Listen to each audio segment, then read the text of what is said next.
بسم اللہ الرحمن الرحیم۔ السلام علیکم ورحمۃ اللہ وبرکاتہ۔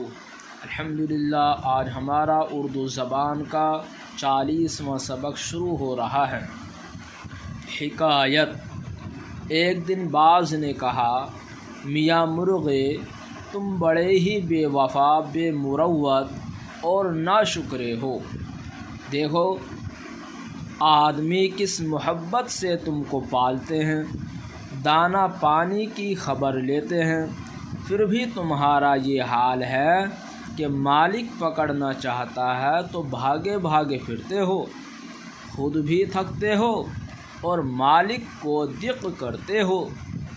مجھ کو دیکھو، جنگل کا پخیرو، پہاڑ کا پرند، ہوا پر اڑنے والا، مگر جہاں 2-4 دن رہا، آدمیوں میں بس ان کی خو سے واقف ہوا، یعنی عادت سے واقف ہو جاتا ہوں، اور ان کا نمک کھایا، پھر تو ایسا مطیع یعنی فرما بردار اور فرما بردار ہوتا ہوں کہ اشاروں پر کام کرتا ہوں۔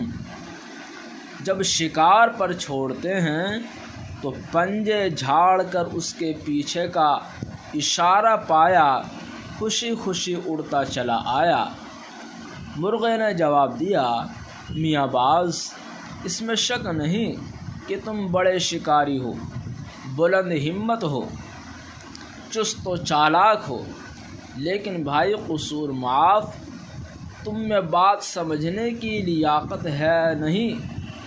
اگر تم تھوڑا غور کرتے اور میری اور اپنی حالت کا فرق پہچانتے تو ہرگز بے وفا اور کج ادائی کا طعنہ مجھ کو نہ دیتے۔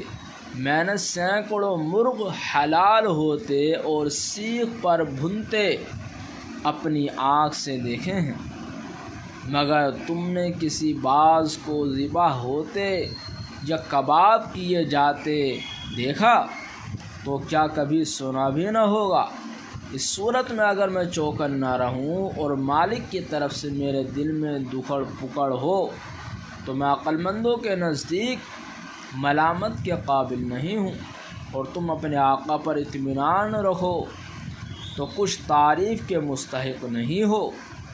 مطیع فرما بردار، کج ادائی بد اخلاقی، بے مروتی، ملامت ڈانٹ ڈپٹ، مروت اخلاق شرافت۔ الحمدللہ، آج کا ہمارا سبق مکمل ہوا۔